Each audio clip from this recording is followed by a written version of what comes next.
Welcome to Talk Design Podcast, the space where creativity meets conversation. I'm Adrian Ramsey, your host, and as someone deeply entrenched in the world of design, I'm thrilled to introduce you to the minds that inspire me in the hope that they will spark something special within you too. From a design past crafting women's swimwear to pushing the boundaries of performance sportswear, from mountaineering to international yachting, to implementing systematic innovation solutions that transcend boundaries in aerospace industry. My heart remains rooted in architecture, and exploring the emotional tapestry woven by built spaces is my fascination. My journey in design has been what can only be described as a life of design. I want to thank you for lending me your ears. I'm eager to embark on this next episode together. My guest on Talk Design today is Peta Osborne. Now, Peta is an architect and she is from Australia. And I want to take you through a bit of a story here. So she's traveled and lived in Australia backwards and forwards from sort of Melbourne, Perth, etc., and set up her own practice, all those things. And then she's now currently in Austin, Texas. And so she has taken her architectural skills from Australia, supplanted them in the US, and is working in the US for a large Australian company developing that into the US market. So it's a really interesting story. And I think there's so many nuances between Australia and the US, and then there's all the differences. So Peta, welcome to Talk Design. Thank you, Adrian. It's great to be here. Great to see you. Yeah, likewise. And I love this story. I've just been chatting as well, just the way that it all came about, that you did this, and now what you do. And sort of, if we wind it all the way back, we'll go back to when you're a little kid, because I often say to people, how did you even know the word architecture meant something, or how did you discover that what you were planning on doing was architecture? But then also from that, the nuances, the differences between say Australia and the US when you are doing this, and how companies that want to be in both marketplaces need to be understanding culture, understanding technology, just all the things that come with that. So kick off with, at some point you were this little girl, and I know it was early on that you decided you're going to be an architect. So go back beyond that. And when did you discover or even get a recognition that it was something? Yeah, sure. I was 8 years old when I used to steal the new homes guide out of mum and dad's newspaper on the weekends. Remember the lift out? Yeah.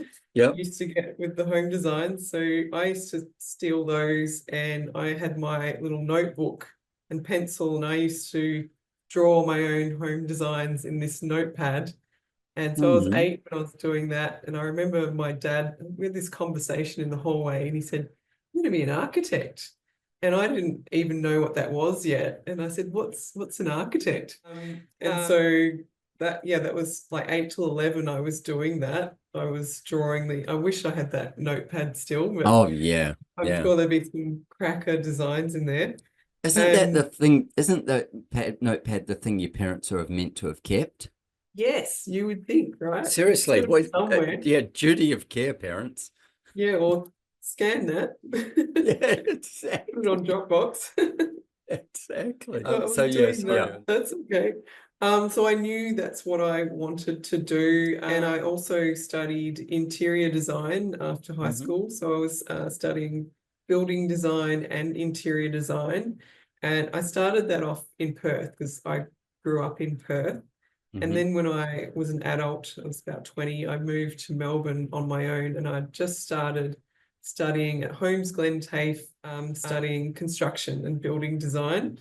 But it was too cold in Melbourne. So I moved up to Queensland. Well, only some of the time is it too cold. The other time it's too hot. Yeah, for about a month, Yeah. So I'm in Queensland, and I've only been studying for about 6 months, like the actual building design, construction. And my partner at the time and I were going to build our first home. And this was when there was a huge housing boom on, and I was going around looking at all the display homes one weekend on my own, and I found the home that I liked and the builder that I liked. And the salesman said, just take the brochure home, and if there's any changes you want to make to the floor plan, just scribble them on there and bring it back and I'll price it up for you. And I said, okay, great. So I took it home that night and I sketched up in pencil what I wanted the plan to look like. And I took it back the next day and he looked at the plan and then he looked at me and he said, who drew this for you? And I said, I did. He goes, because we really need some architects at the moment. And I thought, he's just trying to sell me a house. He's just being really nice. And I said, I don't even know how to use CAD yet. I've been learning on the drawing board. He goes, you'll be fine. You'll work it out. And I still thought, yeah, I wasn't too sure how serious he was. Yeah. And then my partner at the time, he was in there the following weekend to pay for the soil test. And the CEO of the company on a Sunday rang the salesman saying, did you get hold of that girl yet? We really need people. Some help. Some help. And I was working in a kitchen shop at the time because I was studying on a Sunday, and I got a message saying they're serious. They want you to start tomorrow. Can you start tomorrow? I said, I can't start tomorrow. So a week later, I started my first job as an architectural designer for a home builder in Brisbane. And I had to teach myself how to use CAD. And I've thrown right in the deep end, working on really challenging sites. They're like, give those ones to Peta. She'll work them out. She's got a brain, so don't give her the flat sites. Yeah, really cheap blocks of land. I was about to say, was that the driving force? Was it that the blocks were really economic? And so then to build on, then you had all the constraints that you had to deal with, and also that's pushing the price up. You know, the cheaper block of land is often the more expensive build site. Yeah, yeah, and because it was the boom, there wasn't enough land. They were using any land they could get their hands on, and people were like, "Yep, I'll just make that house work on that block, even though it's got 2 or 3 meters of fall across the site on a typical small site." Yeah. So that was my first job doing that in CAD. That was back in 2000. Then after that I actually got poached to go work for another builder after a year. So I already changed to another builder a year later. And then after a few years there, I worked for an architect on the Gold Coast doing high-rise design. Okay. Yep. So that was really interesting. And then well, certainly to go from that, you know, like single level or double level family home, you know, height limit 8 meters or something like that, to then suddenly going, oh, well, I'm going to stack this thing up into the sky.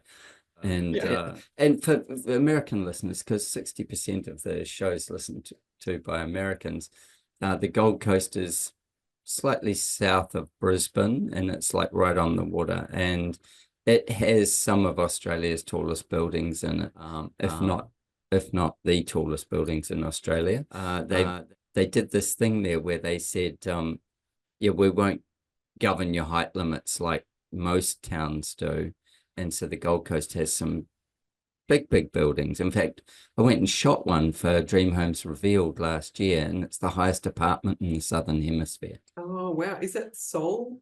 Yeah. That one? Or... Yeah. So yeah, it was for Simon Baird, the owner of Culture Kings, which is a big basketball streetwear brand. Yeah. It was his apartment. But yeah, that thing of being, you know, 4 stories of apartment at, I can't remember the height, 70 stories up or something, and being able to, you know, see the curvature of the world and planes fly below you, with small planes flying below you. So just to give context, it's if you look up the Gold Coast, Australia, you will see this amazing beach areas and surfing and sort of some beautiful land out the back as well, the hill country that's out. I'm saying it is the hill country because we know that there's plenty of Texans that will be listening. Out the back, that's hill country we would call it the hinterland here, but that's hill country kind of areas. So yeah. Anyway, carry on from there. So that's where you put yourself, and then there was the opportunity to design high rise, because otherwise that would have only existed in Brisbane, in Queensland. Yeah, I was working. I was just through word of mouth. Someone said, "Do you want to come and try working in the commercial high rise space?" So I was working there. That was right in downtown in Surfers Paradise, where I was working on apartment high rises, also a hospital remodel. So that was great to work in a different industry and get some new experience. And then I got a phone call after. I'd actually got a call from this builder before that, but got another call later on. Would I like to come and work for this home builder, which was one of the biggest home builders in Australia? And so I went to work there. That was Metricon Homes. So okay, now owned by the Japanese. I worked for them in the Queensland office, and I worked there for a few years, and that's when people started to outsource. People started looking at outsourcing their plans, whether that was locally or not so much overseas at that point. And there was a few people in the office that weren't too happy about that idea. They'd heard about outsourcing before, and it's a terrible idea, and we're just going to. So were they scared for their jobs? Is that why? Some people are a little bit scared of that as well.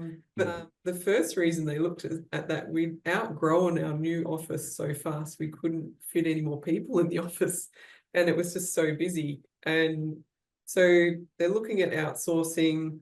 And one day, so the drafting manager, who's my best friend, taps me on the shoulder and goes, "I've got an idea. I'll call you after work." And he calls me, he said, "Why don't we start our own company and they can outsource to us?"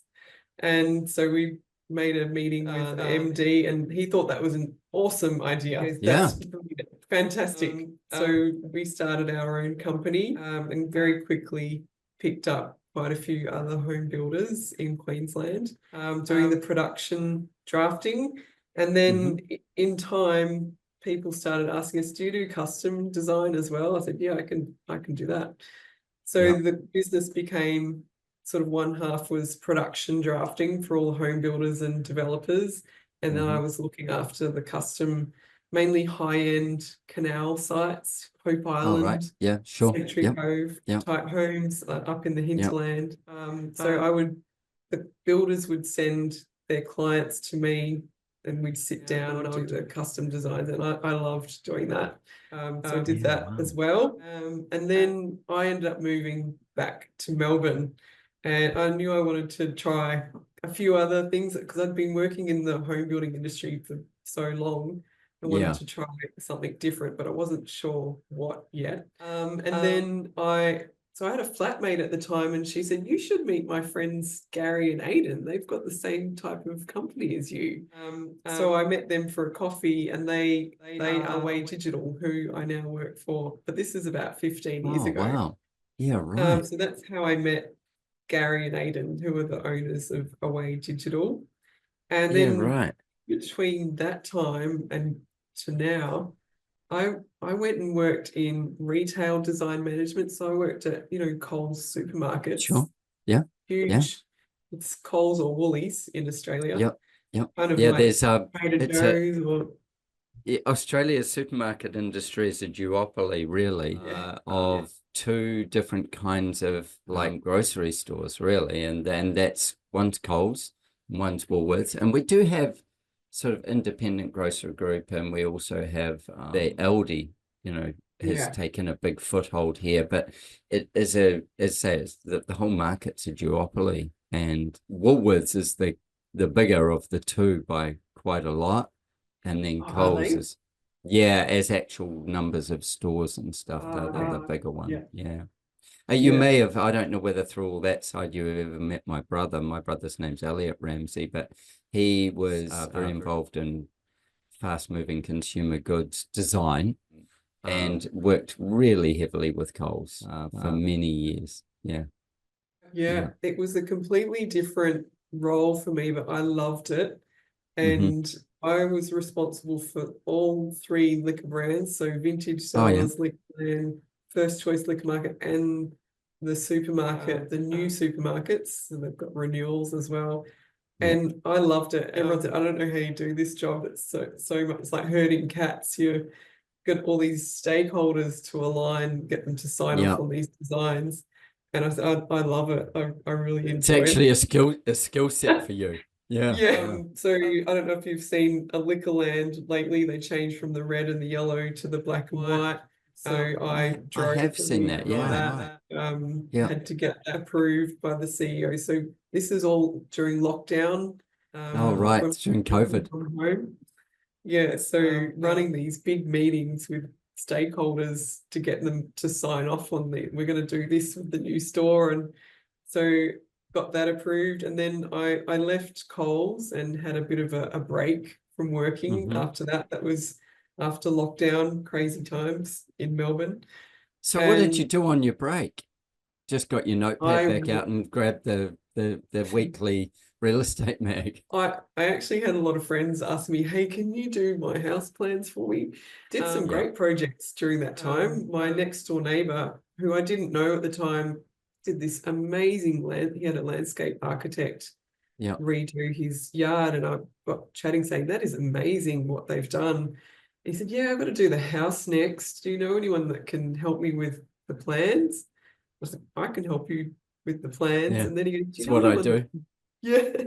Do you know anyone that can help me with the interior design? I said, I can do that too. And Yeah. it was a heritage home in Melbourne, red brick. Oh, wow. Yeah. And he just said, do whatever you want to do. So I want to see what you would do with this house. And so I had a lot of fun on that project, like concrete, you know, like the Caesar stone concrete with the copper through it and floors. So like a lot of dark walnut with concrete and the brushed nickel. It was just really sharp. And he said, I love it. I'm going to do that. I'm like, excellent. Isn't it? Like, I'm good at this. Okay. Isn't it a fabulous thing when when somebody says, "Well, I want to see what you would do with it," with no kind of like brakes on it. Yeah, give me your best kind of shot, and then we'll work from there. And I have this conversation often with other designers and architects. Like the client doesn't know what they don't know, and if you just execute their brief within the constraints of what they're thinking, then you're not bringing your skill set, or you're not bringing the opportunity for them to have more or better. And where does that piece come from? When are you going to give them that opportunity to have more or better out of it? And it's such a fascinating mindset shift for so many people, because it's kind of like when you get a builder and you go, so I want to do this, this, this, this. How would you like me to, or what do you think if I execute it this way or that way or whatever? And they go, oh, well, whatever you draw, we'll just build it. It's like, no, what would be the better way for the construction? And I don't care if there's limitations with that. I want to know what I can do with those limitations, because ultimately, I'd rather that than the other end of it, where they go, when they're in the construction phase, go, oh, yeah, we can't do that the way we thought we would, or the way you want it, that kind of thing. So this creative journey, and then him saying, well, I want to see what you can do. And and then you get to offer that, and then it becomes the backwards and forwards until you get to the resolved design, and then you go from there. But if you don't trust the person to take you somewhere, then where are you headed? Yeah, and it was just, I remember putting together all the samples for the interior going, oh my gosh, I love this. This is so fun. I hope he likes it. I hope he likes it. And I'm thinking it's pretty, it's not for everyone. And I showed him, he goes, I love it. I'm not changing anything. It's great. And so bring it on. Okay, awesome. So I did a few projects like that. And then because back then everyone's coming back to the office after the lockdown, and everyone's on LinkedIn and everything like that. And I was getting contacted about all sorts of roles then, because I wasn't working. And then I got a call from an architect in Melbourne saying, we heard about you through our client, Metricon Homes. And I thought, what's the relation? What's the connection? Yeah, we do all of their fit outs for their offices, for their head offices, which, because everyone at the time was spending a fortune on their office refits to get everyone to come back. Come home. Yeah, come back to work. Yep.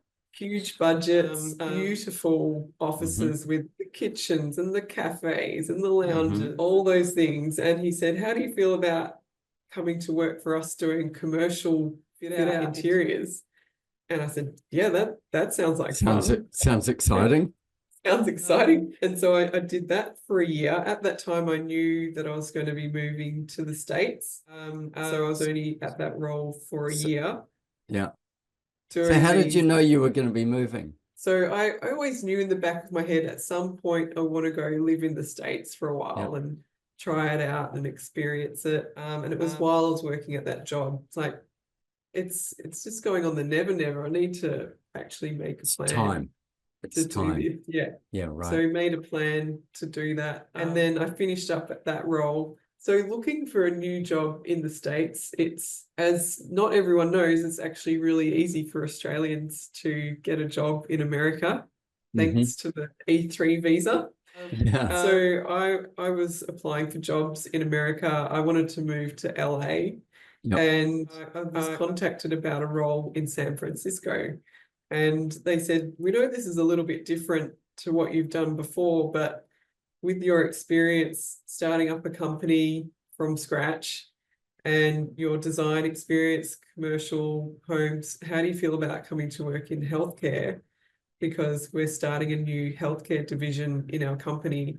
And this was an interior design studio in the commercial space. And they were starting a new healthcare division with modular walls for healthcare. So they were developing this new product. It was all new. They were already landing projects. And they said, we just need someone to help us get this up and going, set it up. And actually some glue to hold this together.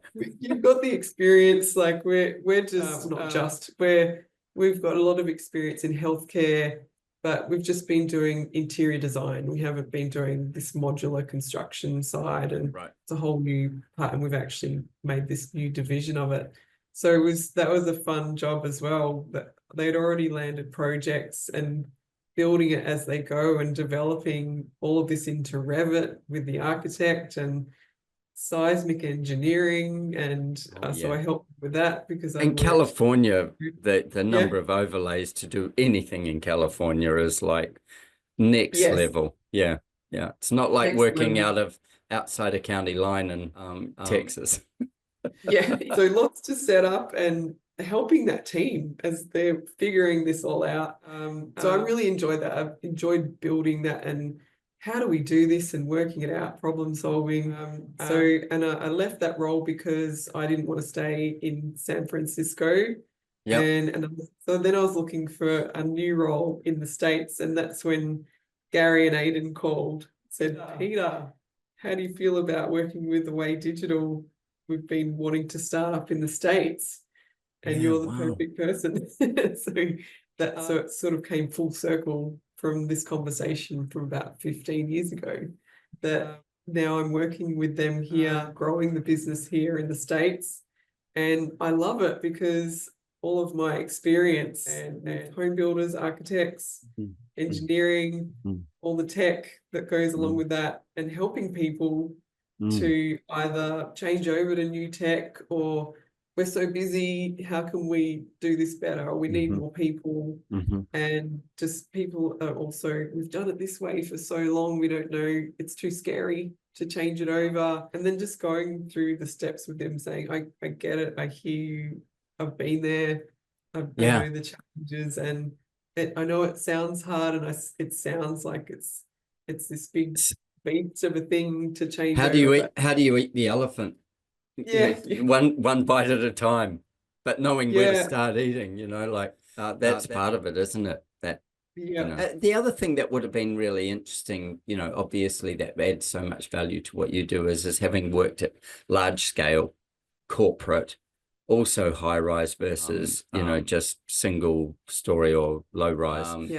That diversity of, knowing these different things and working within, downtown areas versus, say, working within, open subdivision areas or bush areas, all these different community things, sort of that broadness of all the scope all of a sudden comes together, and it gives the opportunity like this to be able to go, oh, wow, look at what this can do.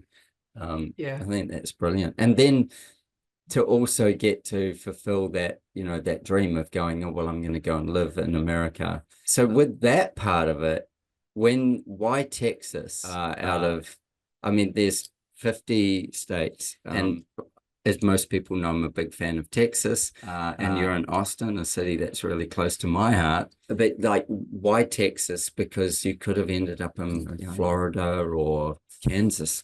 That's where Dorothy went. Well, the original plan was LA, but a very close friend of mine and her husband visited Austin maybe a year or so before I was here, and she said, Peter, you need to go to Austin. It's so your vibe. It's just, there's so much growth. There's so much going on there.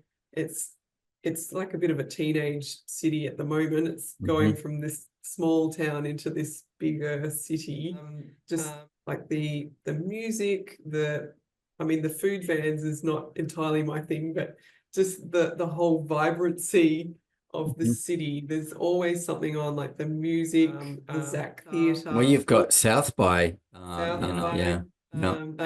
I haven't been to ASL. Oh my God, it's so good. It's so good. I've seen it from a distance and gone, I don't know if I can handle that. No, you should do that, and you should also go down the Moody Theatre where they shoot ACL live, and go to some live shootings. I've done that there, and I've been to the festival maybe 4 times.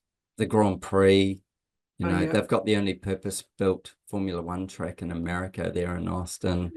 There are so many cool things, and their music aplenty. Like where you are in Austin, it must be like within a block of where you are is the Elephant Room, which is like this amazing downstairs jazz club.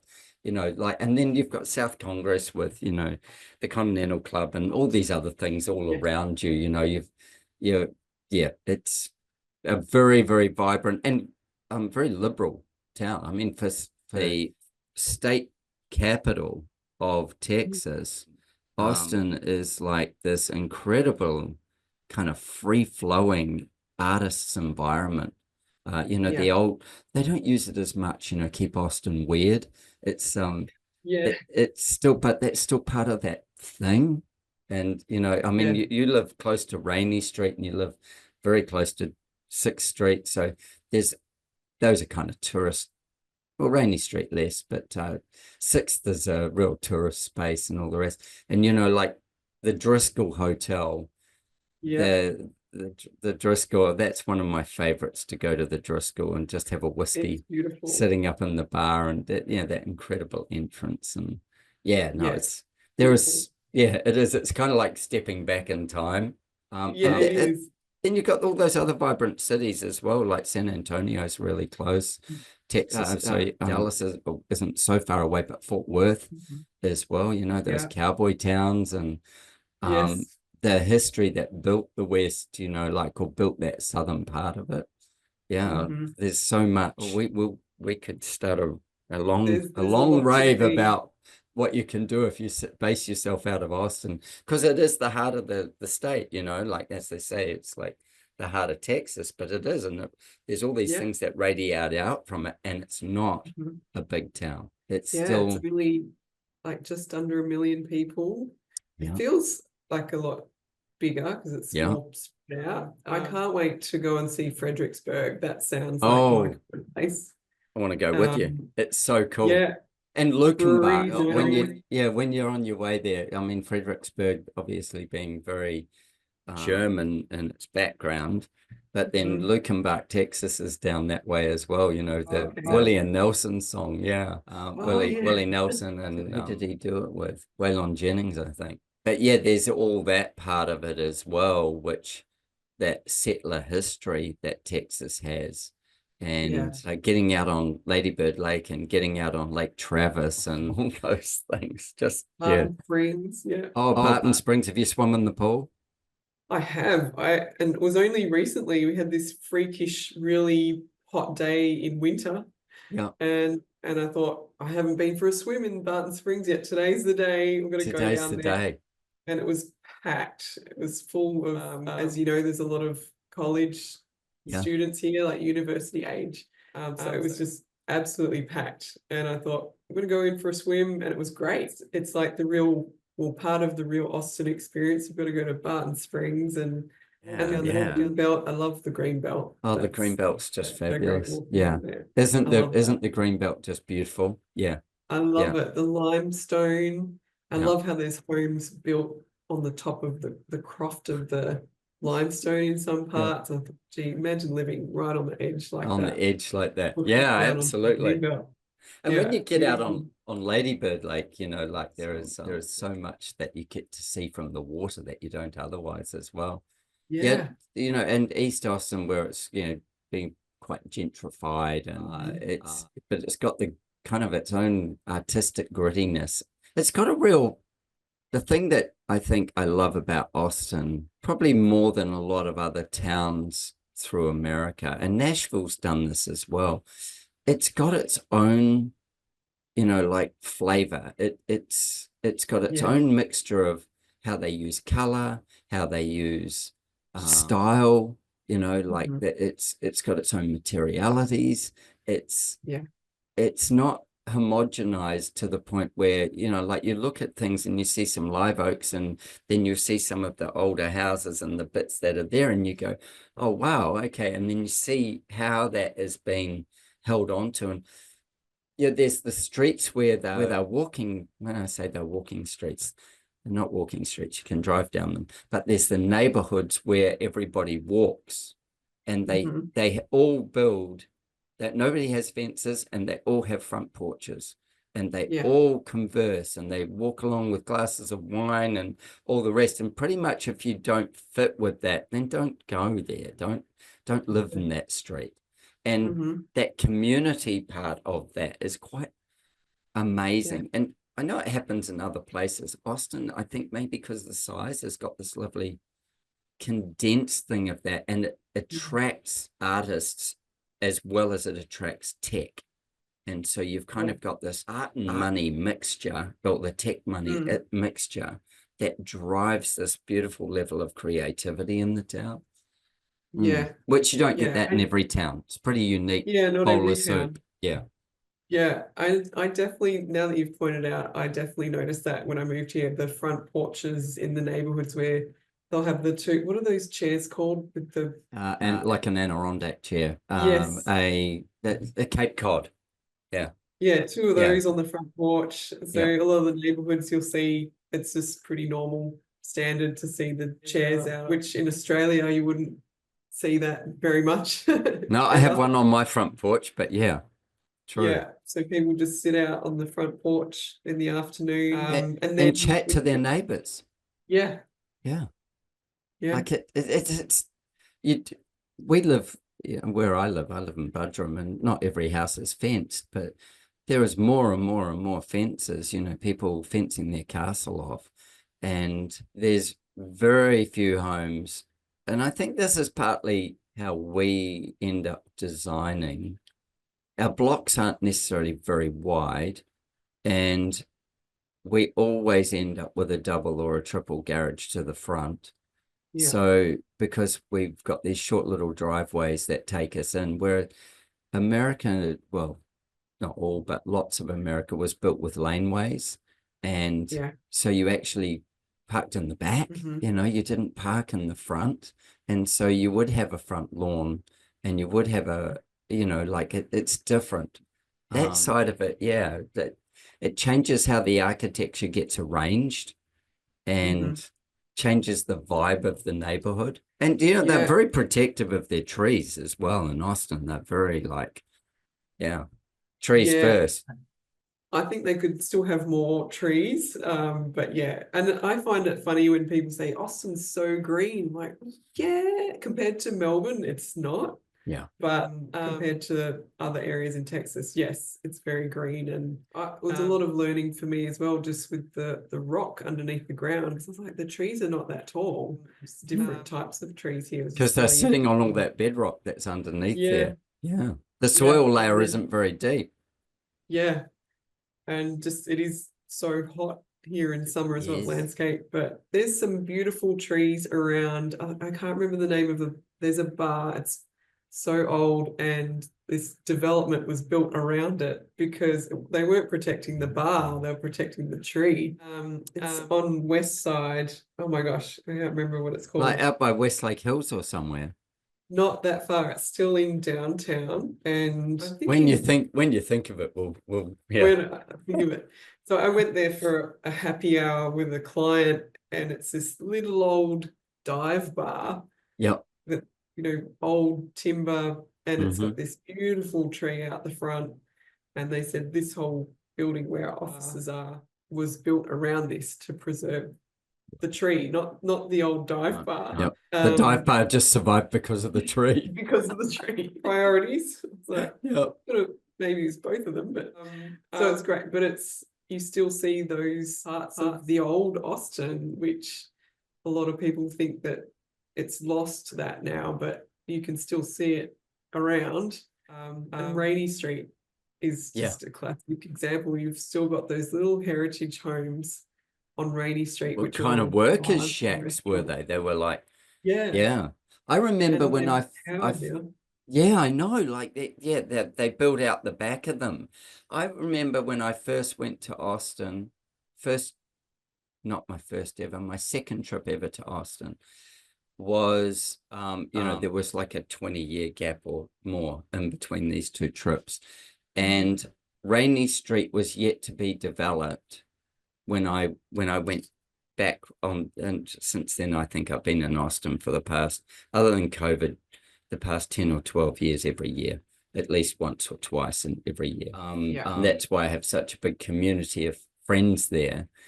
But Rainy Street it was just on the cusp of starting to be developed then. So 6th Street took all the heat. 6th Street was everything. And, there was no Van Zandt Hotel. There was none of that stuff. And that has all grown up in that time. And watching Rainy Street become what it is fascinating. Another thing I really love about Austin is say you're in Rainy Street and, there's all those different kinds of bars that you go to. I love the food truck. Yeah, you don't have a restaurant. You just get different food trucks. Food truck, yeah. I love that. But you'll sit down at a big table, like maybe in the courtyards or outside or something, and you'll be sitting with, the United Nations of different cultures and people and all the rest. And because of the tech town piece of it, like that's got that thing. And so you're sitting around all this diversity and such interesting people. Like I sit there and like strike up conversations with people from all over the place. And as you say, it's a bit like a teenager, isn't it? Like the town's like a teenager. Yeah. I find Rainy Street fascinating, how you've got, like, they've painted all those heritage homes different colors, and they've really you've got the festoon lighting and all of that.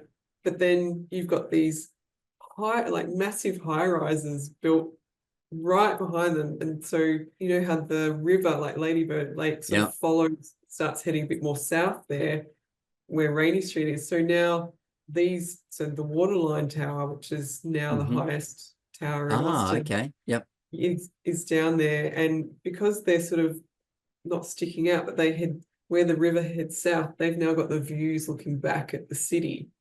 So there's so many high rises there now. I think I counted 6 cranes last time I looked. Wow. Just a construction site. But they've just got this awesome view looking back down the river and at the city. So it'll be amazing when it's all finished. And of course, they're about to demolish the convention center. Yes. Not sure if you knew about that. I knew it was happening. Yeah. And who's designed the new space for that? I should know, because I was at a lunch in November and I met the project manager. I can't remember, I'm sorry. Yeah, Yeah, as soon as South by finished, just gone, it was going to be like only a couple of weeks ago or whatever. Yeah, and then already booked new events for the new convention center when it's finished. I think it's in 3 or 4 years, which is crazy. But yeah, the new one's going to be, they just couldn't accommodate even local businesses here. It wasn't big enough. So it's going to have basement parking. They're going to open it up a lot more with a lot more green alleys, which will be green spaces great. and alleys. Yeah. So I'm really looking forward to seeing that, and I can't wait for them to develop 6th Street. Redevelop. Yeah. I always say there's two parts to 6th Street. There's 6th Street and there's Dirty 6th. And yeah, like Dirty 6 isn't that long, but like that's you go that way, that's the crazy shit. Yeah, some crazy stuff happens. Yeah. It's a lot of fun, what's the dueling piano bar called? Pete's dueling pianos, isn't it? Like, and the two big grand pianos and stuff like that. It's an experience, like it's fantastic. It's a real lively heartbeat of the city. I don't go there that often. I tend to hang kind of more around other parts of Austin, like certainly a lot of I'll go to Rainy Street because there's some great blues and jazz that happens there, but otherwise I'll be more Continental Club, Highball, those kind of things where they're a bit more mixed out there. But I love the music scene, and the food scene's actually really exciting in Austin as well. I love the music scene and the simplicity of the music scene as well. Like it's not all so complex, like it's still simple. I have this great memory of walking into, it's actually how I came to wear these hats, the Stetson Open Road hat. Yep. I walked into the Continental Club. I was on South Congress, and I knew what the Continental Club was. I'd been there at night, and I walked in it was like on a Sunday afternoon, about 2:30, and one of my buddies had said, we should go to the Continental Club, and it's got a band playing, we should check it out. And I'm like, it's daylight, would you waste your time, kind of thing. And walked in, and this band was playing, and there was just a crowd of people from I don't know, probably 18 to 80, and they were all two-stepping. So they were all two-step dancing and stuff. And I walked in and bought like a soda water or something and sat down to listen to the band, and then just saw this whole culture around the dance scene and the two-stepping and all that part of it. And I'm like, this is amazing. And there was a guy that was wearing an Open Road Stetson, and he was dancing, and when he had finished dancing, I went and said to him, I said, what's that hat? Because it was a cowboy hat, but it wasn't too big. It was, it was manageable as such. And I said, what's that hat? And he goes, oh, it's a Stetson Open Road. And I'm like, right, like this. And I said, where do you get them? And he's like, Allen's. I walked up to Allen's and bought one. That was the first one that I bought. And it's a very nice hat. It started a thing for me, and now I'm sponsored by Stetson, so for the TV show and podcasts and stuff like that. So yeah, it's become a signature part. But that's that thing also of, I was saying before, when you get to move to another country like this, and you are almost able to reinvent your own personality in it. Do you know what I mean? You take on the things that make it easier for people to understand you there, and in that you kind of play a part. And somebody was saying to me a little while ago, because they know how much I enjoy the Austin and also a lot of America. They were saying something about me with my cowboy. I said, well, the cowboy thing that I do is a hat. That's pretty much it. And yes, I do love a lot of Western stuff, but it's just me putting on, a different outfit. It's just me. I'm not a cowboy. I love what that stands for and what happens and all the rest. But I'm as comfortable in the city as I am out on the range or in the mountains. But it's really interesting. I can take on this persona. And I said to somebody, I'm just playing cowboy, okay? I don't have a ranch and horses. I don't have the boots on. Yeah, exactly. And, when I first moved from New Zealand to Australia, well, to England to do a contract in England for a company, I decided I was going to be a surfer. I am a surfer. And I surfed in New Zealand, and I surfed when I was in England and in Europe as well. But I went, okay, my genre will be the surfer. And so I will play this part of being the surfer wherever I go. So it's kind of fascinating. And the TV show here accelerated me doing my cowboy thing. Not so much the cowboy thing, just the hat.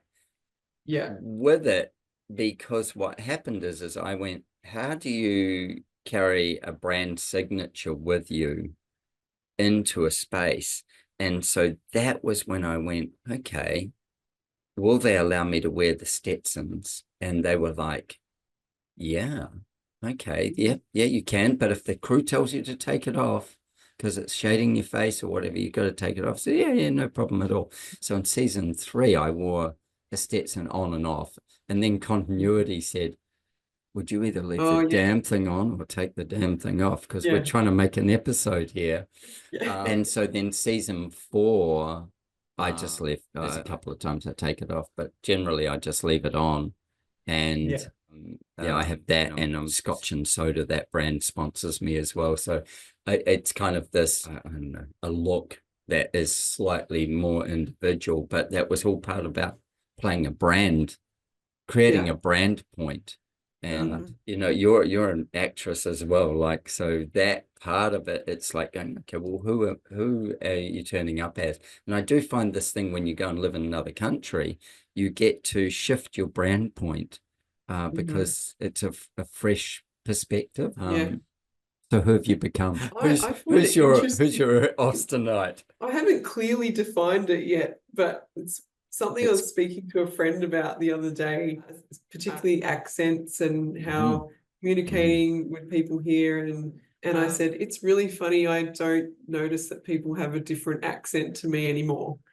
And they said, really? But it's so different to your accent. And I said, no, it's not, is it? But I don't notice it anymore. And it's funny how, because I studied dialect for when I was studying acting, a general American accent. And what they have is called linkage, where it's how the words connect to each other. And so give me an example. Give me an example. Think of something. So in Australia, we would say international, like we pronounce the T. International. Like international. It's like it rolls the T instead of pronouncing the T. Or I heard a really good one today. Like they would just skip the T, whereas we would pronounce the T. So if a word ends with a consonant and starts with a vowel, how that rolls onto it. So if they're not pronouncing the T at the end of that word, it changes the linkage of the words, whereas we would pronounce the T and it stops, finishes that word before you say the next word. Whereas here they can kind of roll differently to how we would link the words in Australian. And I'm terrible at thinking of an example. Oh, it's great though, because one of the things and this is probably the accent thing, but one of the things of being in a different culture is when you shift your language to match their language or their speech cadence, patterns, and all the rest, you suddenly can be heard. Yes. But until then, so they'll go past your accent to hear you at that point. But if you stay in your normal rhythm and cadence and, like the way you speak, then it's too much to process. And so they're trying to work too many things out to actually hear what you're saying. And so for me, I learned this really early on going to America was I don't need to try and copy their accent, but I need to copy the way they put it together. And that's when you forget that you've got your own accent, because you feel like Yeah. you feel like you're ingrained in what they're talking or how they speak. Yeah, yeah. And no, I've noticed like my Australian friends here that have been here for 25 years. One of them's lived in the States. And I thought, how has she not lost her Australian accent after so long being here? And then I worked it out. It's because when you have an Australian accent here, you need to articulate your words more clearly to be understood or make it easier for them to understand you all the time. And I thought that's how you keep your accent, because you're constantly having to articulate everything Yeah. so clearly. So you're going to stay in that, and it would be take a long time to start pronounce like the linkage goes first. I find the linkage. I'm still speaking with an Australian accent, but my linkage is American. As American, yeah. Some people go, you do have a bit of an accent. Like, no, I don't. It's just some of the linkage is the same. The tone, the tonality changes a little bit. So that's just, I find that I speak a lot slower to be understood, because I think they speak a lot faster here. And I'm like, oh, I didn't quite catch that. I didn't quite. And then it's because they don't pronounce the T. It sounds like something else. Or there's been situations where I'm like, oh my gosh, like, okay, noted that word is actually that word. Yeah, right. That's sounds so different. Yes. Yes. And that happens across America in so many different ways, depending on where you are, like the cultural background of that part of America. We're less so in Australia. Whether you're in Perth or whether you're in Queensland, there's some nuances around,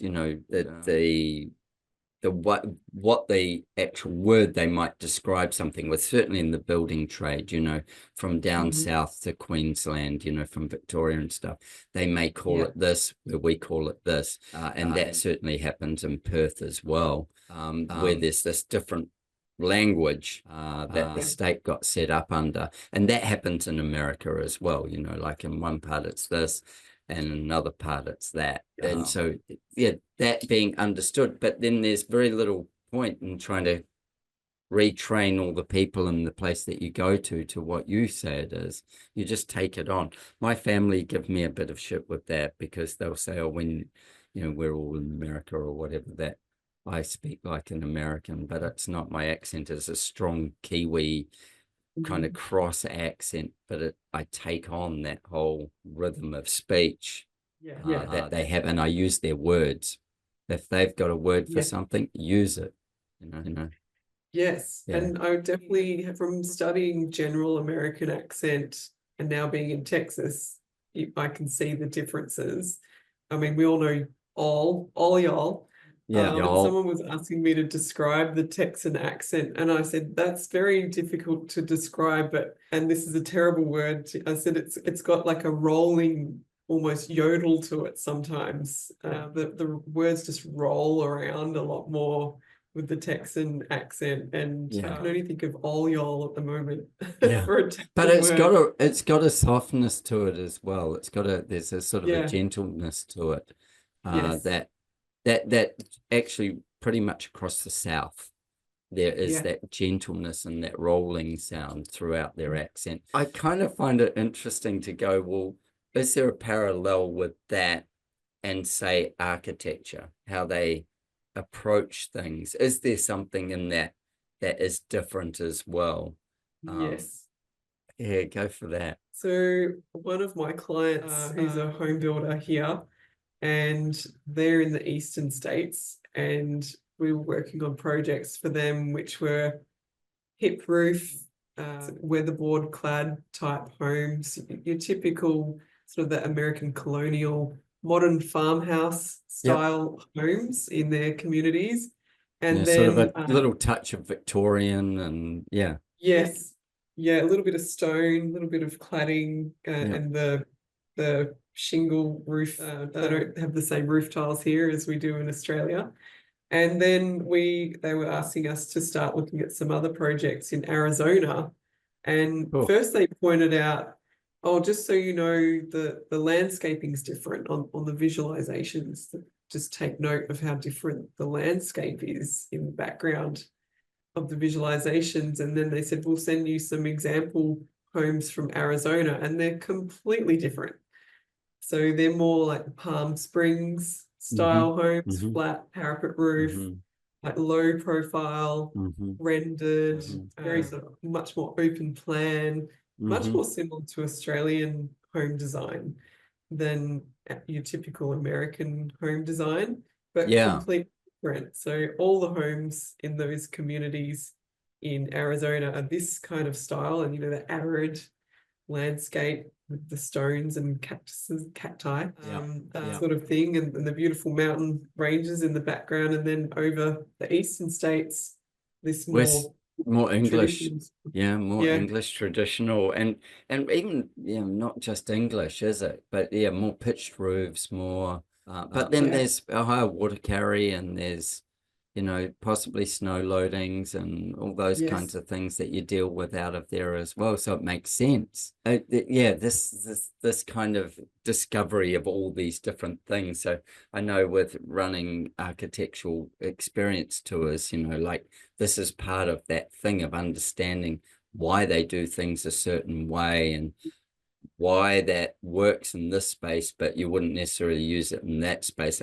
I often think with here where we live, there's this massive thing around, mid-century modern, and mid-century modern obviously goes through all the different states of America and all the different weather climates, but the ones we know about are basically the Slim Aarons photos from, this seems to be the main bulk of it that people are attracted to. So it's Palm Springs and, Los Angeles and maybe up in the canyons and stuff like that. And they don't get rain. And you take something like where we are here on the Sunshine Coast, we have we have 330 sunshine days a year. So we get a lot of sunshine. But when it rains, it actually rains, and it rains heavy and fast. And so all your flat roofs can't carry the water load away quick enough. No box cutters. That's it, this kind of thing. And so that nuance of the climate dictating the style, and then people trying to take a style from there and put it into this climate, and there's a mismatch. And so how, that in the architectural thing, it's like, well, what does your climate need first versus then what we would do with the style? But I take your point about the Arizona kind of piece. Very much, you see a lot of stuff that would fit within a fair range of Australia's housing market there. Yeah, and especially where you are, it can get so humid there. And this is the other sad thing you can see with some volume builders, like you need cross ventilation, you need large openings, you need these aspects designed into the home to suit the climate, yet they'll still put a house with a single hinge door on the back that leads out to a big yard, and a single hinge door on the front of the house, and that's all there is. Even the laundry is internal here. They don't, or the first time I saw a laundry upstairs in a 2-story home, wow, that's odd. That's odd. And then I'd say the most popular style here, apart from the flat, would be the modern farmhouse, which kind of goes back to the roots of America as well, like the farms and the farmland. And European settlers, that the pitched roof from the European, the timber weatherboards, all that kind of piece, that the colonial bars on the windows. And it's a very anchored style that speaks to people's history from movies and what they've seen from overseas and travel and stuff like that. It's I suppose because it's kind of Victorian, it's got a feel for that. And then there's the Dutch version of that modern farmhouse as well, these different kind of versions of it. But it's a bit like the Queenslander in Australia. You know, Yeah. it's got that same kind of, somewhat that same aesthetic that has. And that again is a Victorian Mhm. house, yeah, built Yeah. off the ground, you know, to meet Yeah. some climatic conditions. I find that whole thing Yeah. very fascinating. But you will see a modern farmhouse anywhere from, I don't know, the northwest to the far east Hmm. to deep in the heart of Texas and in Florida as well. Like Yeah. there seems to be no space that there isn't one. You do see Yeah. less though, as you say, in Arizona. But then I've got friends who have got a company called the Ranch Mine, and they design quite a few of that kind of like, you know, pitched roof kind of style things there in Arizona. So yeah, Yeah. like it's very interesting. I find the homogenization of architecture is probably a bit like, you know, once upon a time you had to go to Italy to buy Prada, you know, Yeah. and maybe you could do that in Paris as well, and maybe in London. But those would be kind of the three spots that it was available around the world. Maybe Buenos Aires as well, or something like that. But Yeah. this is where you could buy it, and now you can buy it everywhere. It's in Yeah. every town. And so the fashion has become homogenized in that same way, that Mhm. there's not this regional difference. And I think that the developing or the upscaling of what the regional difference is a really strong brand point Mhm. for places to have their own flavor, to be, Yeah. and migration is made the same. You know, people go from here to here to here, and then they try and bring that from here and this from there. And you know, recently was talking to a guy about doing a lodge. This is in Brisbane, a lodge that was from essentially, and he's an American, essentially from Otago in New Zealand. So Right. essentially, as if you unplugged a home from Otago, but being, Hmm. you know, like when I say the Otago region, I mean in the Queenstown area, and Right. it's stone and slate and big timbers and this whole, you know, sort of snow country lodge feel, and plugging that into a flat block with no views, but large, but no views in near Brisbane. And I go, Snow Lodge, snow in Brisbane. It's an yeah, interesting it's a, concept. isn't it? And so then you go, is this possible? Yes. How do you execute that to be of this place? Is the, Mhm. you know, what's the client's desired outcome to make it livable here as well? Yeah. Um, yeah, versus Yeah. you know, all those things. That's something I notice a lot in Austin, is because and America, don't just say Austin, is the amount of reliance on mechanical ventilation. Yeah. And here we do have a reliance on it, but nowhere near to that thing.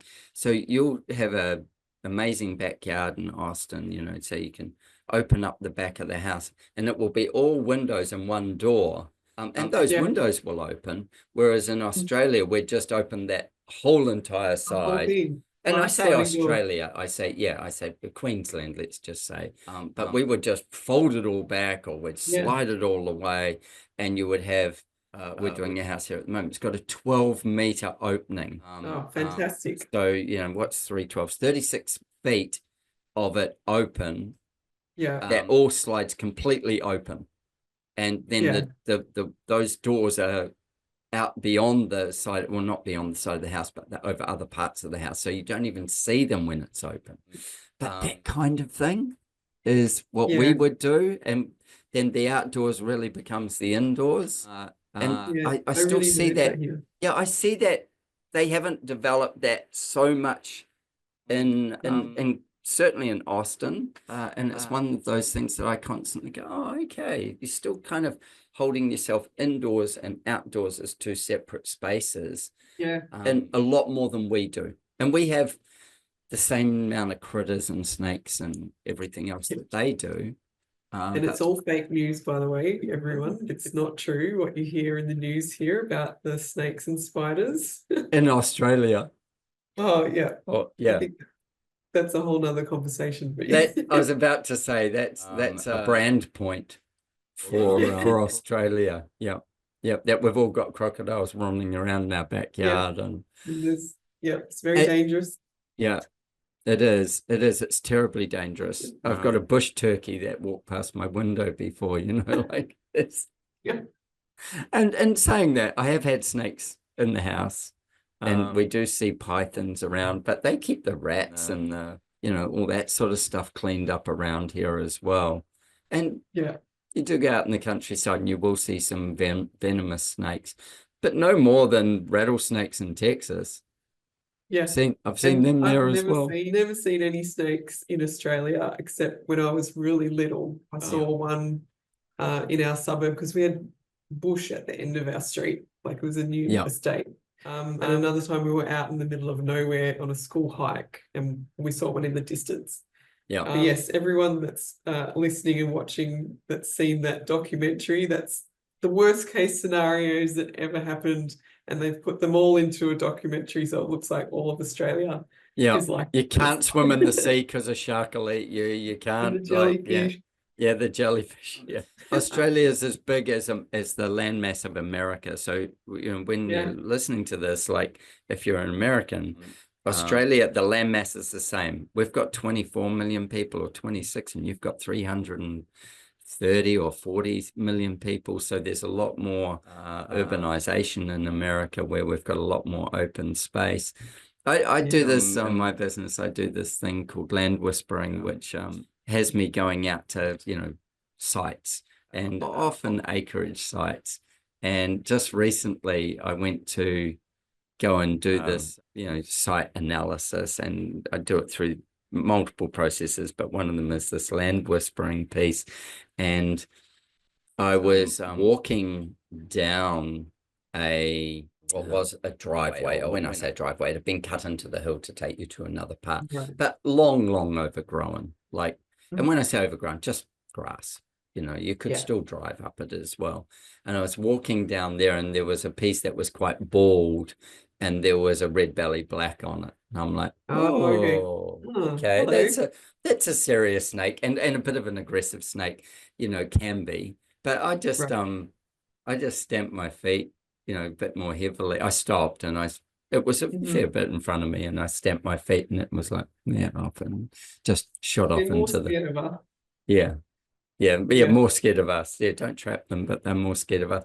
That thing. And of course, I live very close to Australia Zoo, which of course sensationalized, with Steve Irwin, sensationalized all those pieces of Australian culture as well, or Australian wildlife.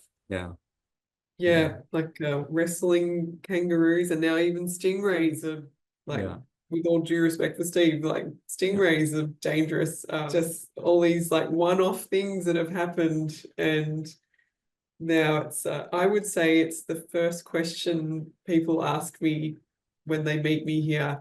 Am I safe? The snakes and the spiders, I couldn't go there. It's too dangerous. And I always say it's not true. It is like someone made a documentary of the worst case scenarios.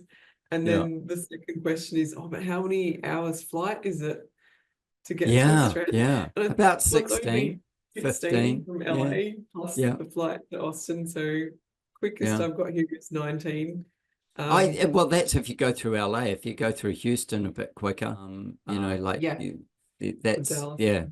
Or Dallas. If you can do, they're both about similar distances away from Austin. But the flight is the other piece. But if you're in Australia, you can only fly into a few cities. If you were as far out as Austin is into the countryside, there's that would be another mission altogether. Absolutely. And there'd be one a week, not one a day, or not 10 a day. Like your options become really. I think it's even less now since, is it Rex Air? And not Rex, no. Oh, what was it called? Yeah, that one. The regional airline. G'day, whatever it was. The purple planes. Good, Bonza. That's right. Bonza. Yeah, the airline was called Bonza, and it didn't last very long, unfortunately. Yeah. But yeah, I didn't last long enough for me to fly it. My wife flew it, and a few of my friends flew it. But I had tickets booked on it to go and do a shoot for the TV show, and yeah, it didn't happen. They got cancelled. Well, they See got what paid for it, happens. and we never got to go on them. Yeah. And we got on. Yeah. I think it might have been on Jetstar or Rex. But yeah, it's Right. you're moving around 20 million people, which is Yeah. nothing compared to America. So yes, if Americans wanting to come to Australia, I wonder if it's as easy for them to come here on some kind of visa as well, like the E3 allows you to go there to Yeah, America. I'm not sure, and I'd like to find out because I think it would make sense if it was the same back the other way. But as far as I know, the E3 is only for Australians going to The America. US. Yeah, I'm not sure the other way, but yeah, it's a shame that not many people know about it and how easy it is to get. How easy it is to do it. Do you know, Yeah. when I was just before the election, the US presidential election, as that was happening, so as it was being counted, I was in New Zealand, and I was working with an American and a bunch of New Zealand architects around. We were shooting a documentary around New Zealand, and when the election results came out, there was this immigration. We were sitting around and said, I wonder what the immigration things just happened for people wanting to leave America because of such a divided, political stance on things. And anyway, a couple of days later, this was a couple of days afterwards, we were sitting around and we said, okay, let's search it. And we were having a glass of wine and stuff. And it was something like 28,000 searches more than normal for immigration to New Zealand. Really? Yep. Is this per day or it was I can't remember exactly, year? but it was within those 3 days or That 4 period of days time. since the election result, there was 28,000 more people looking to Googling how to immigrate to New Zealand from America. Right. And then the Right. stat, and this plays back to what you were just saying, the stat on Australia was something like 8,000 people or 7,800 people or something. And that plays back to, whilst Australia is this hugely desirable place to live, the fact that that documentary, as you say, and Steve Irwin and the Crocodile Hunter and all these things have created this genre of maybe it's not safe.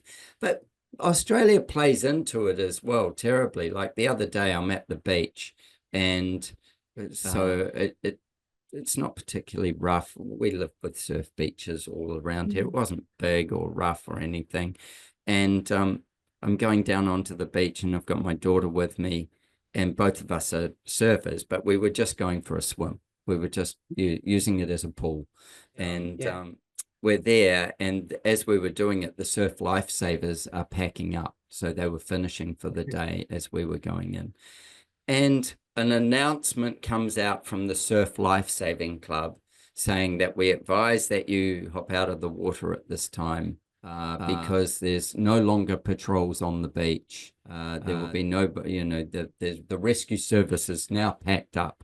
So we advise that, You're on your own. Yeah, basically swimming in the sea is dangerous, and you should be careful about where you do that. I'm like, it's so wrong. But that's that nana state kind of behavior that is prevalent, and like I suppose the litigious state. I'm not sure, but it's like let people live a little. Well, you didn't say you had to get out, but let people live a little. And when we had we had a cyclone recently here, and when we had that cyclone, the beaches were closed, and so you could go to the beach and swim in a non-patrolled beach, but it was huge and dangerous. There's a lot of water moving around, all those things. But the we went, my buddies and I went to a beach where it was a patrolled beach, and we weren't necessarily intending on swimming,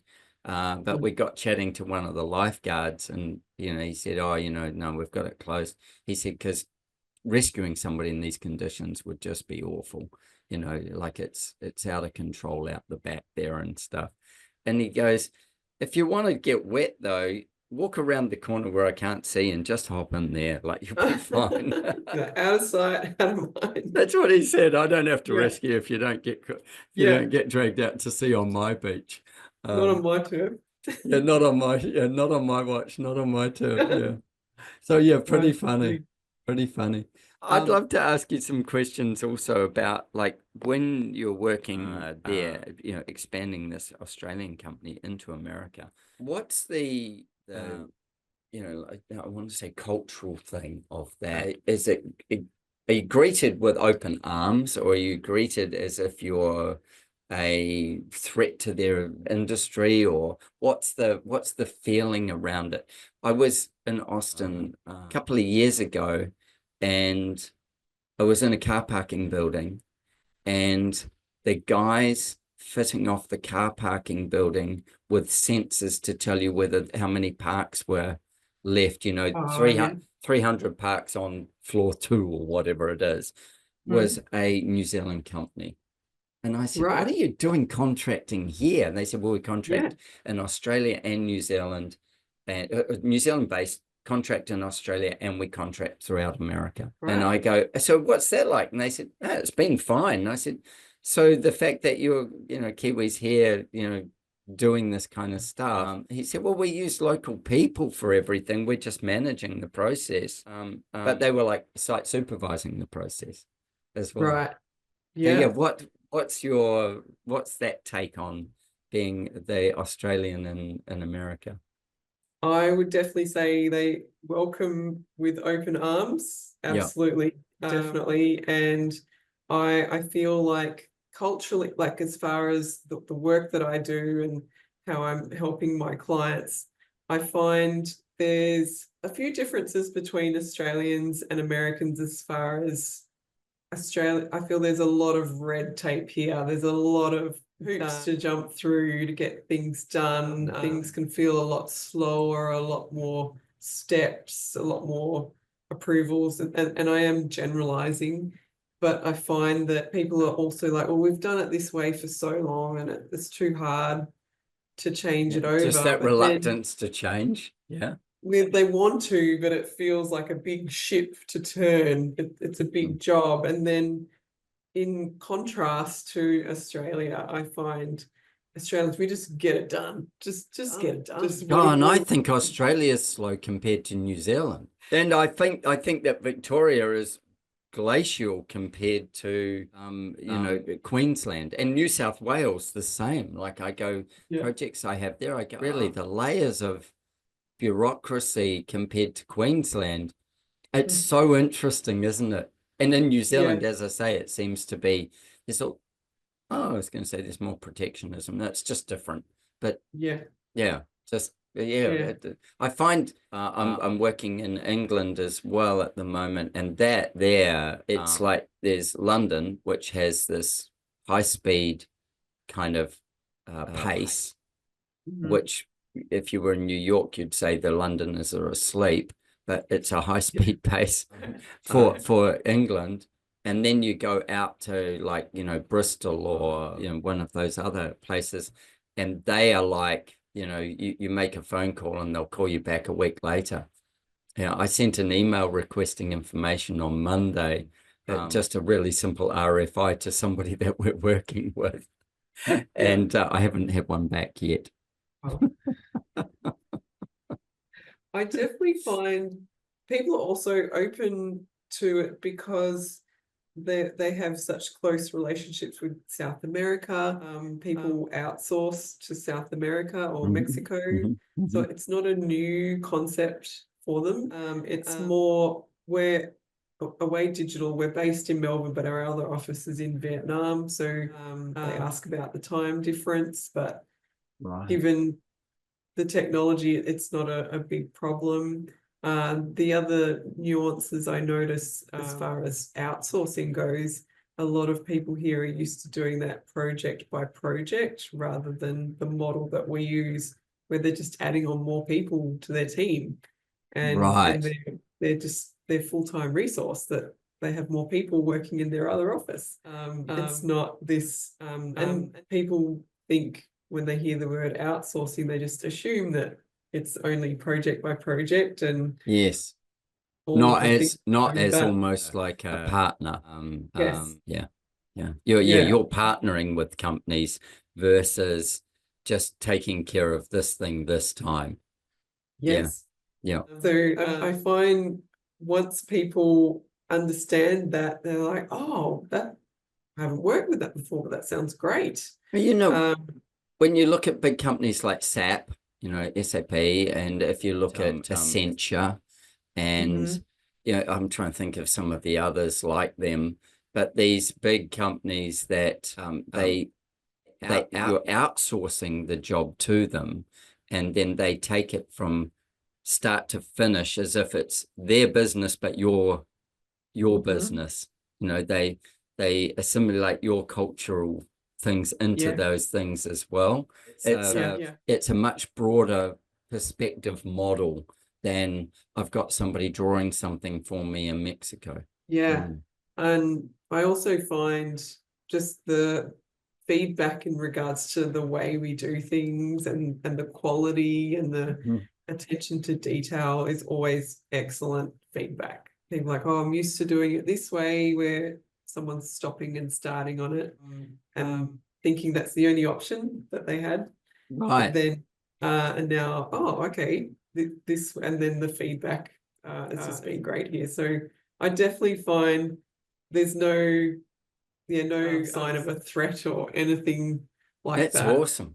That's Yeah. awesome. That's exciting. Really, really exciting. So what do you see the next 10 years looking like for this relationship, and the style of work, with one of the things that it'll be topical. It's topical here, so it's topical there, is I'm sure it will be, but with the Trump administration saying, oh, we're going to put tariffs on these other countries. I haven't had any conversations with anybody yet that encompass that. And Australia has like a 10% tariff on their goods. And then how those things, is that a topic of conversation? Are people going, oh, what's happening there? I certainly have know people that are in things like the clothing trade and stuff in America. I haven't spoken to anybody in the architectural space, but I have in the clothing space, and they're going, yeah, this is going to be a massive impact over our product sourcing and stuff. Absolutely. So it's a lot of people here are concerned about it for three reasons. Firstly is the tariffs, the cost of materials. That's the first thing, when there's already a challenge getting materials for home builders. Because to keep up with the demand here for how many new homes they need to build each year, they need to build 3 million homes a year to keep up with the demand. They're only able to build 1 million homes a year. If you think about that. Are you serious? Is this in America? Yeah. The whole of the America? That's how many homes they need to build to keep up with the demand. So they're only able to build that many with the materials at the moment. And then if you add on the tariffs for the pricing and how that's going to affect affordability for people to buy houses, that's one part of the issue. But then there's actually, that's two parts: the materials and the tariffs on the materials. But then there's the trades. So I'm sure you've heard of, people call it the silver tsunami, the grey tsunami. So the baby all retiring, so all the trades that build, all the plumbers. So we're losing all of these trades, and looking for ways to encourage young people to take up a trade, because they've been told that they should go to university, or they want to be an influencer or whatever they want to do, but not many people want to take up a trade. So it's a big problem. I came up with one idea that could be part of the solution, because I was thinking, what would incentivize young people to take up a trade? Like, what's one thing? And I thought, travel. Why couldn't we have a system because we have the same problem in Australia. What if we had an exchange program where you a tradie exchange program? Yeah, tradie exchange. You can go and just learn like studying architecture, and you go and do your final piece at at another country. Yeah, and I get it that it's slightly different in both countries, but the likelihood that someone would stay here or stay in Australia after they've finished their apprenticeship and work is pretty likely, I would assume. And even if they only pick up another 5,000-10,000 tradies per year, that's a great result. They've got more trades to build these homes that we need here.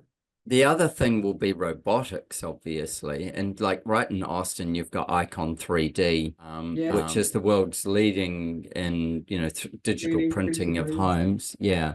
So that's a really interesting thing. But then robotics as in bricklayers, and robotics as in framing, stick frame, not stick framing, but framing, factory framing and stuff like that. You see that part of the technology has masses of growth to come. And I think that will be, again, a game changer. And when you can program a robot, say it's a humanoid robot, when you can program a humanoid robot with the code, the building code and best practice, then it will only do it that way. It won't try and outthink it. It'll just do what it needs to do, it the way it needs to be done, and it will do it right every time. If it says, oh, it needs to be measured from there, it won't be measured twice. It'll just measure once. It's humans who need to measure twice. Those kinds of things, those efficiencies will change, but material supply is probably the bigger problem. Material. So of course the 3D printed homes, it's made out of the concrete that they use. And then there's also, they're starting to use a lot more prefab homes here. Obviously, the benefits, they can manufacture it off-site. They're not held up by weather, timeframes, and all these kind of restrictions. But I think the issue is the cost. So because of the housing affordability crisis here as well, they can come up with new ways, but it's a matter of how do we get the pricing at that point that works for everyone as well. When I train people in innovation, like in the innovation thing, the fact is that we run on an S curve, and so we start here and we go like this, and expenditure's high at the low end of the S curve, at the bottom of the S, and then it's not until it gets to probably a third of the way that you start to get your profitability and your innovation to start paying off.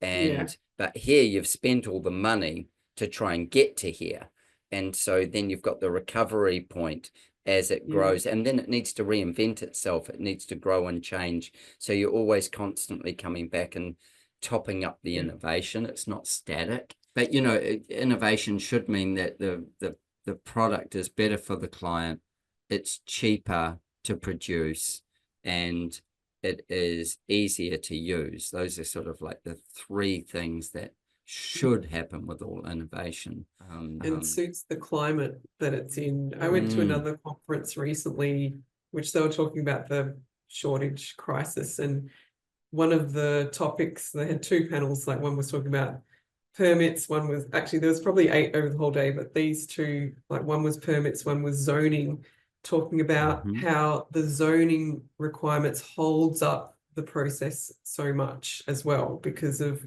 the amount of different zoning areas they have in America, and how someone said we couldn't possibly make it the same across the board because we have 8 different climate zones across America. So we know we're definitely going to have 8 different zoning, but there's thousands of zoning you build here and across the street. It's got a different zoning. And so the problem that creates is, even if a home builder has a design, they can't just go and cookie cutter that same and put it in the other space. They've got to change, there's changes to meet the zoning requirements for each community that they build in. And one person used the example, take a Toyota Corolla, which is the most cost-effective car that you can buy. If a Corolla had to meet all the zoning requirements like a house does, it would cost $200,000 for a Corolla.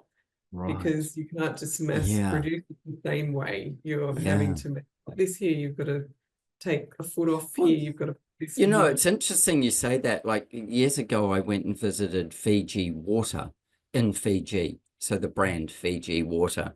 And they have one bottle. They make a square bottle.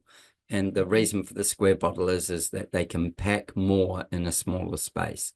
So that it's just good sense. Beyond that, though, their labeling requirement was like trying to run another company. Really? You're selling water, but the label requirement for it to go to California versus for it to go to New York, or, you know, like the information requirement, and then go out of America, the labeling requirement for New Zealand versus Australia, that's fairly tight. But then go to England versus whatever. As I say, it was like another company to handle the labeling requirement. Yes. And that's just, for the food laws. And it's water. Don't forget, it is just water. It's just water. Yeah. And I was like, okay.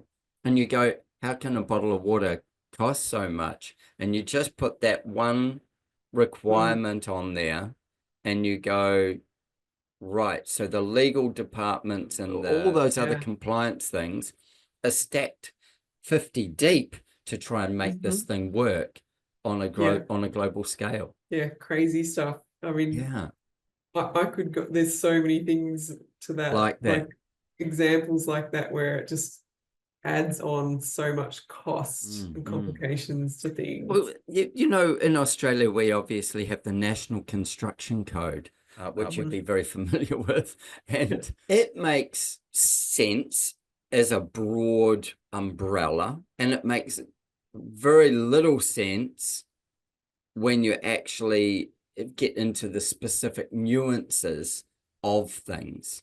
You know, like we have somewhere in our code, it says that if we build a patio outside, it must have a ceiling fan in it.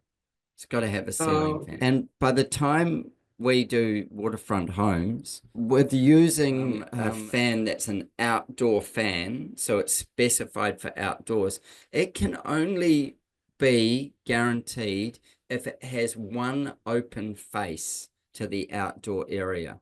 Now, we would normally have three, at least two, always one, obviously. But if it's three, it can get copped from three angles. So its warranty won't stand with three. Yeah. Is that because it's in an N3 cyclone zone, or just because it's in? It is, but that beside the point, there isn't a fan that we can put there that will work. But we still have to wire it. We still have to install it. And we still have to have it there for the sign off of the building. Now, I'm not anti the fan. I just go, there isn't a product that has any longevity. Most of the homes, when we do that, where we do it, because we do it on all of them that we do, that fan will have given up within 12 months. Right. It will just be broken. It would just be because of it's not the high winds as much as it's the salt and the corrosion and those things. So when you do that, you kind of go, it's an impossible battle. And that construction code now no longer makes any sense. Yeah. You know, and we have a product to suit the code.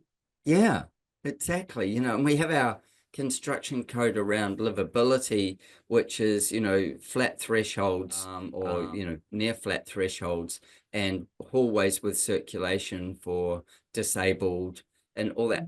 I'm fine with that in principle. It's fantastic. That's what we should be doing. We should be making houses that are more accessible. But the code says that I've got to have a 50 mil step down at the door. Otherwise, I have to have a threshold drain. And if I've got to have a threshold drain, well, I just spend another, you know, couple of $1,000s putting it in. But the code says I've got to have this. Yeah. And you go, and then your termite barrier, and then and there's a reason for it. And then when the houses that I design, we are never working to the lowest spec. The code is the lowest spec that we want to work to. We Yeah. don't, we need to satisfy it, but everything we're doing is here. You know, we're lifting that because people Yeah. are paying for these custom homes. Yes. The code is, it makes sense and it's got its place and all the rest, but it doesn't always make common sense and it isn't Yeah. always applicable. And so you get there again, those layers and layers of stuff. And we're putting in, like, as I say, usually redundant fans, Yeah. you know, and Yeah. we're paying, I don't know, $1,000 for the fan and probably another $1,000 by the time it's wired in or whatever. Yeah. And then, you know, across the space, we've got to have 3 or whatever. So we've another, you know, couple of thousand, say $5,000 that's spent. That probably could have given us another square meter of floor space quite comfortably. Yeah. I So, can't believe how many homes I've seen. I think Western Australia, I've definitely noticed it, probably Queensland as well, where they've got a colour-bond roof but no whirlybird on the top. Like that's an oven on top of your house. And I remember having little debates about this when I was working for home builders because I'd always put 2 whirlybirds on the roof. And some eave venting so that it just pulled air through. Yeah. No, take those out. That's not included in the cost. Like, but it needs it. But it needs it. Yeah. I'm But sure it's in the code. this is a requirement that it breathes. Sure, that's a But requirement. I think that we have massive issues in Australia around our weather wraps for our homes as well. You know, we're still wrapping them with like tinfoil, you know, like as if, yeah, it's just a joke where, you know, we should be making a waterproof envelope out of our homes and using products, but the lowest common denominator of the code is so low that we just make houses that sweat and aren't watertight, aren't these things, you know, like you see sarkings just overlapped. It's like, really? You know, these things are so out of step with what's really needed. I have a friend, Dwayne Pierce, who is running a big event here in Australia, or in Brisbane. Oh, I love Dwayne Pierce. You know Dwayne? Yeah, right. Yeah. So he is doing a Level Up event on the 30th of May here in Brisbane, and he's got Paula Baker-Laporte coming out from the US to speak, and he's also got Matt Risinger. So Paula's not based in Austin or Texas, but she is probably one of the leading building biologists in America, without a doubt. Fabulous lady, amazing architect. And then also he's got Matt Risinger coming out, who is, you know, one of the leading building scientists, builders that practically applies it. You're right in this town with Risinger Build. And then there's a bunch of others that do the same as what he does there as well. But yeah, that whole thing. And he's saying, you know, we can't wait for the politicians to change things. We need to move things forward ourselves. And so he's taking it on himself to do the education of that. Yeah. So Yeah, there's a lot of moving parts, and there's such a huge opportunity there for someone to come in and go, we're going to try and make a consistent codes and require across the country so we can cut down on all these different requirements, all these different that are adding cost, not adding value, but adding cost. Yeah, and delays, and just improving the system in general. There's some councils that are still using printed PDFs instead of digital, for example. It's such a huge job, but yeah, there's big opportunity there. It's all got to shift. Yeah. Yeah. What a fascinating discussion. And look, with what you do there, how do people engage, you know, like if you're an American listening to this, you're in the space of creating homes, whether that be as a builder space or whether that be as an architectural company, how do they engage you guys? How do they get hold of you? And we'll obviously post how to do that, but how do they get hold of you, and how do they explain your services of what you do for these different people so that they go, oh, that would actually help us do our job better? Yeah, sure. So firstly, of course, I meet up with our clients and listen to what their current setup is, whether they're a home builder or a commercial builder or an architect or an engineer or even like suppliers, window manufacturers. So not only do we look after the BIM modeling side of things for documentation, but also things like estimating and engineering and things like that. So I'll sit down with the client and listen to, if they're not outsourcing already, listen to them explain what their current process is, how they're doing things now. Normally it's either because they don't have time to put more people on, but they need more people, or they don't have time to change over from AutoCAD to Revit, but they know that they need to, otherwise they're, well, some builders are okay staying in AutoCAD, but some need to transition into Revit, and architects are using Revit, so everyone can work together collaboratively on this model. So also things like estimating, so home builders, as you know, they do their takeoffs for their estimating. So I'll just sit down with the client and listen to what are their needs, because it's completely tailor-made to what they need. So whatever system or process they're using already, we will replicate that exactly the same way. It's just like adding on more people to their team working remotely in another office. And then over time, if they say, we'd like some suggestions on how we can improve our processes and be more efficient, we can absolutely do that. But also helping the in-house team while they go through change. So that can be quite confronting for some people, having to go through such a big change if they're used to things a certain way. I think it's really important that while people go through change, they've always got someone they can talk to while they're going through that change to help them out. Otherwise, the success of them, it's just not going to work. So we're just always there, like we have an onboarding manager to make sure that they've got someone to talk to. What are we doing here just to help them out? Otherwise, it's just not going to work out. So that's in short how we help people here, but also just with advice on this is how we're doing it now. What can we do better?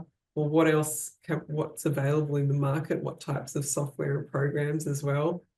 But I generally find, like, especially with the visualizations, that's a lot of fun. As you know, like 3D renders of projects, and they just look so real. So that's a lot of fun helping people with that as well for sales and marketing, not just for showing the client as well. Yeah. So if your ideal client is about what size, like what size firms do you work with? We work with from a one-man band or from? No, generally 50 employees and up. 50 up. So some of our clients obviously have thousands of employees in their company. Some only 50, like architectural firms that might have a smaller team, or an engineering firm, or say a window supplier. So they might only need 1 or 2 people from our team, whereas bigger companies, they might need 50 people or 20 people. They want to scale their team because to keep up with the demand, they know that they can't keep doing things the way that they're doing them now. So to keep up with and improve efficiencies, and so they know they need to scale, but quickly. So it's much quicker than having to advertise, interview everyone. What's the benefit then of, rather than just building your own team, what's the benefit of outsourcing that it brings for a company? So say they've got 51 employees and they go, we need capacity, that takes us to say what would be 60 or 80 employees. Or maybe it's not even that many, maybe it's just 10 more people to take on a certain size project or to scale their firm up. What would your clients say is the benefit of working with a company like yours? There's a few benefits. First of all is the ease of adding those team members to the team. Like I said, no need to advertise, interview, sift through hundreds of resumes. So we have people in our office that are already experienced, generally minimum of 4 years experience, more like 8 years, 10 years experience plus. Yep. So, and we will place people in their team to suit their needs. So people that can hit the ground running, there's minimal training involved, instead of, as you know, it can take a while to train someone. Then also just adding like additional skills to the in-house team. So the in-house team, they're a fantastic team already. They've been working there already, but they need some help. They need to keep moving on their projects while they go through change. But it's just adding more people into that team while they go through change. And then, of course, the obvious advantage is the cost as well. It's about half the cost of putting on more in-house team members. And it also offers that flexibility for clients as well, because it's not employing a full-time employee per se, where you've got to go through all of that process as well. Yes. And it's a month-to-month agreement as well. And then giving notice that if you need to reduce the team size over time. So it's just a lot easier resource-wise for our clients. And I suppose, as you say, it really allows a company to scale quickly and not have to take on a whole lot more management burden or a whole lot more of their own internal infrastructure in the scale. You're supplying that, and you're supplying the management of your teams, but they're interfacing directly, I imagine, with team leaders, project leads, those kind of things. Yeah. There's some other advantages there. So say, for example, a company has had an in-house team that they know they want to grow, but there hasn't been any opportunity for those people in those in-house teams to progress to a more senior role. And because they're down in the weeds doing these jobs. Yeah, or they're the lead architect and that's what they want to do, or they want to focus more on design. They just want to be, I want to be doing more client-facing projects. I want to be focusing on design. So this allows, number one, someone can manage that external team, as far as they always have a team leader from our office, but someone is responsible for managing more team members. So straight away, that gives someone managerial experience that might not have had that before. And then also just the fact that they can focus more on strategic tasks or design instead of design and documentation. So they can delegate that documentation to the remote team and they can focus more on the work they want to do. So we've seen that really benefit as far as the culture in offices, where some people might be worried about losing their job, or how is this going to, like, why are we giving jobs to other people? But it actually improves the culture of the existing in-house team because it's healthier work hours for them. They might have been working really long hours before. Now they've got more people to help them. So we found that that's been a great benefit. It's truly leverage, isn't it? It's truly that leverage point of not necessarily taking on too much cost and expansion and having to fund that. And then the lag of having a team that can turn on quickly. That lag isn't there. That's actually another huge part. And then just even the let's call it intercompany politics doesn't exist.